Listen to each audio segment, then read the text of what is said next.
अस्सलाम वालेकुम नाज़रीन, मैं हूं मोहम्मद हफीज़ ख़ान और हमारे आज के वीडियो कॉलम का उन्वान है तलाश मर्ग में फिरती है दर बदर कंदील। नाज़रीन, हमारे माशरे में लड़कियां आँखों में ख्वाब लेकर पैदा नहीं होती,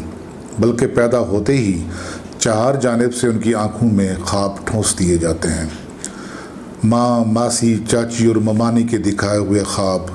बहनों, कज़न्स, क्लास फेलोज़ और सहेलियों के सजे सजाए ख्वाब, फ़िल्मों, ड्रामों, नावलों और शायरी के राहीं दराने वाले ख्वाब, किसी और दुनिया से बंद आँखों में उतरने वाले हसीन शहज़ादे के ख्वाब, मोहब्बत, रोमांस और तसव्वुरात की दुनिया में रानी बनकर राज करने के ख्वाब कि हमारे यहाँ बेटियों को सिवाय शादी के किसी और तौर मुआशरे का कारामद फ़र्द बनकर ज़िंदा रहने की राह ही दिखाई नहीं दी जाती। पराया धन के नाम पर पहली घुट्टी के साथ ही इस मखलूक को इंसान की बजाय जायदाद होने का यकीन दिला दिया जाता है कि जिसने अपनी समाजी बका की गर्ज से आला तालीम याफ्ता होने के बावजूद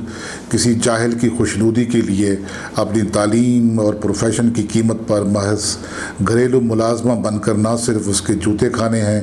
बल्कि सास, नंदों और देवरानियों के हाथों जलील होने के अलावा अक्सर ससुराली मर्दों को जिनसी वसनाकी का निशाना बनते हुए भी नेक परवीन बनकर घर बचाने का फरीज़ा सर अंजाम देना होता है। हमारे यहाँ बदकिस्मती से हर किस्म की जायदाद पर हक़ गासबियत को गैरत का नाम दिया जा चुका है कि जिसकी आड़ में कोई भी मुहिम जो अपने ज़ाती मफादात के तहफ़्फ़ुज़ में किसी भी इंतहा को अपने पाँव तले रोंद डाले तो फिर भी दामन पे कोई छींट, ना खंजर पे कोई दाग। कानून, समाज और ख़ुद साख्ता समाजी इक़दार के ठेकेदार सभी उसकी हिमायत में यकसू। किसी गरीब हिस्सेदार ने अपनी ज़रूरतों के लिए अपने हिस्से की अराज़ी बेचनी हो तो ये उस वक्त तक माँ के दर्जे पर फैज़ रहती है कि जब तक कोई बासर भाई बंद उसे अजनबी ख़रीदार की अच्छी भली पेशकश के मुकाबले में औने पौने हथिया न ले। यही रवैया औरत नाम की जायदाद से रवा रखा जाता है कि जब कभी दुश्मनदारी में किसी से दुश्मनी चुकानी हो तो भेड़ बकरियों के इस रेवड़ में से जो भी हाथ लगे छुरी के नीचे रखा और कत्ल का पर्चा कटा दिया दुश्मन पर। बस फिर क्या, अपनी शरायत पर राज़ीनामा, शिमला भी बुलंद और ज़मीन की हदूद में भी मन चाहा इजाफ़ा।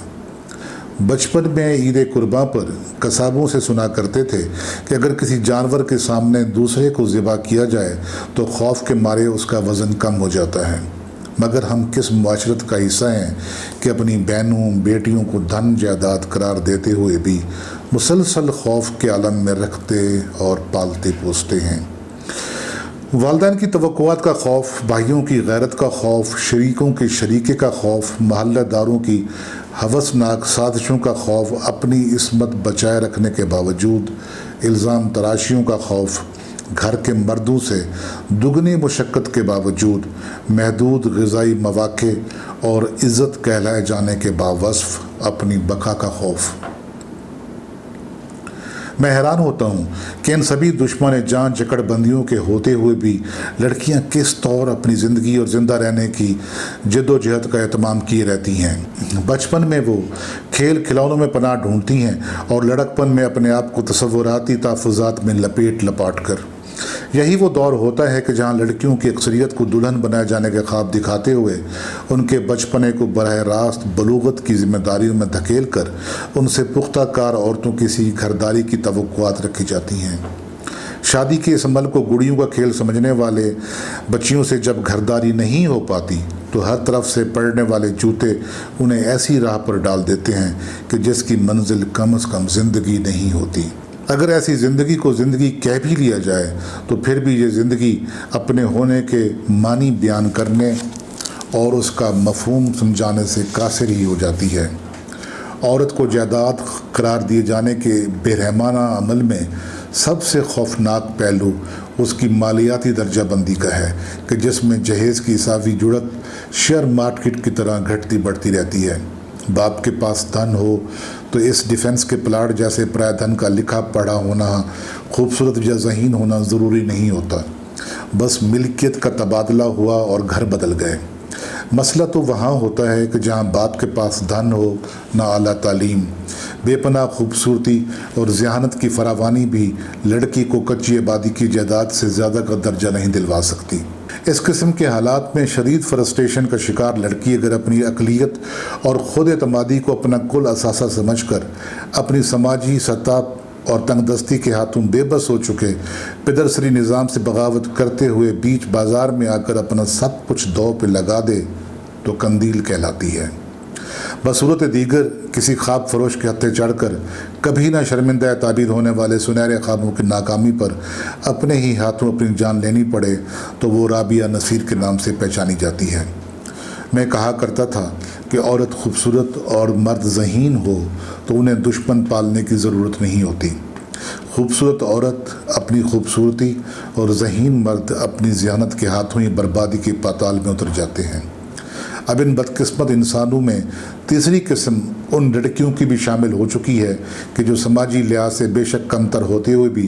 جرأت آزمائی کے لحاظ سے سبھی کشتیاں جلا کر غاصب سماج کو اپنی باغیانہ روش سے متحیر کر رکھے ہوتے ہیں۔ ایسی لڑکیاں شاہ صدر دین کی قندیل ہو یا بکھر کی رابعہ نصیر، وہ تو پیدا ہوتے ہی اپنی موت کو اس لیے جلاؤ میں لے کر چلتی ہیں کہ معاشرے میں رائج مالیاتی درجہ بندی کی دیوی پر بلی چڑھایا رکھنے کے لیے ان کے پاس بچا ہی کیا ہوتا ہے۔ مدرسری نظام کو مغلوب ہوئے صدیاں بیت چکی، مگر مردانہ فوقیت پر مبنی نظام کا منافقانہ کھوکھلاپن ابھی تک اپنی پندار کے تحفظ کی تگ و دو میں ہے کہ جسے عورت اپنے وجود کی نفی سے باز رکھنے اور اپنی زندگی کے معاملات میں حق انتخاب اور اس کا استعمال اپنے پاس رکھنے کے لیے بار بار چیلنج کرتی رہتی ہے۔ اس چیلنج سے نمٹنے اور عورت کو صنفی لحاظ سے مغلوب رکھنے کے لیے ہر دور میں مردانہ سماج کا مؤثر ترین حربہ معاشی بالادستی ہی رہا ہے، مگر مردانہ طرز معاشرت کے منفیات کنڈوں کا شکار لڑکیوں نے جان لیا کہ اگر اپنے خوابوں کو حقیقت میں بدلنا ہے اور اپنے معاملات میں حق کے انتخاب اور اس کا استعمال اپنے پاس رکھنا ہے تو معاشی لحاظ سے برتر ہونا پڑے گا۔ اس جد و جہد کو اگرچہ بغاوت اور بغیرتی سے تعبیر کیا گیا، مگر ان حریت پسند لڑکیوں نے غیرت برگیڈ کے رنگ روٹس کو اپنے اوقات میں رکھنے کے لیے معاشی برتری کا فارمولہ انہی پر استعمال کرتے ہوئے ان کے منہ اس طرح بند کر دیے جیسے ایک مرد سربراہ اپنی زیر نگیں مستور مخلوق کا کیے رہتا ہے۔ قندیل بلوچ جب تک فوزیہ رہی تو شوہر، باپ اور بھائیوں کی خود ساختہ غیرت کے سبھی ہتھیار اسی پر استعمال کیے جاتے رہے، مگر جیسے ہی وہ قندیل بلوچ بنی اور نوٹ دکھانے شروع کیے تو غیرت کے یہ خونخوار علمبردار پتلی گلی سے نکل لیے، کیونکہ ہمارے معاشرے میں مردانہ غیرت کا تصور معاشی محرومی سے جڑا ہوا ہے۔ اس نوعیت کی معاشی برتری اگر کسی قندیل میں درائے تو وہ اپنی ہزیمت زدہ ماضی کے سبب غصے اور انتقام کی رو میں بہتے ہوئے اپنی تذلیل اور ملامت کی قیمت پر بھی دنیا کے ہر اس شخص کو تباہ و برباد کر دینا چاہتی ہے کہ جو اس کے عزائم کی راہ میں حائل ہو۔ میں اکثر حیران ہوتا ہوں کہ یہ کس قسم کی غیرت ہے جو ایک بہن بیٹی کو اس کا وہ حق دینے کے لیے تو تیار نہیں کہ جو اسے مذہب عطا کرنے میں بخل سے کام نہیں لیتا، مگر اسی بہن بیٹی کو قتل کرنے کے بعد اس کا برہنہ جسم پوسٹ مارٹم کرانے کے لیے مردہ خانے کے مردوں کے حوالے کرتے ہوئے نہ تو کوئی غیرت جاگتی ہے اور نہ ہی کسی شرمندگی کا سامنا۔ مرنے والی کوئی قندیل ہو یا رابعہ نصیر، یہ کسی ایک لڑکی کی موت نہیں ہوتی، یہ ہر اس محروم لڑکی کی موت ہوتی ہے جو اپنی خوبصورتی، ذہانت اور دستیاب معاشی وسائل کے عدم توازن کے سبب خواب فروشوں کی چب زبانی کا شکار ہو کر در بدر ہو جاتی ہیں تلاش مرگ میں، کیونکہ نہ تو اسے کسی پر اعتماد رہتا ہے اور نہ کسی اور کو اس کا اعتبار۔ ناظرین، یہ تھا آج کا ویڈیو کالم۔ اس کے ساتھ ہی محمد حفیظ خان کو اجازت دیجیے۔ خدا حافظ۔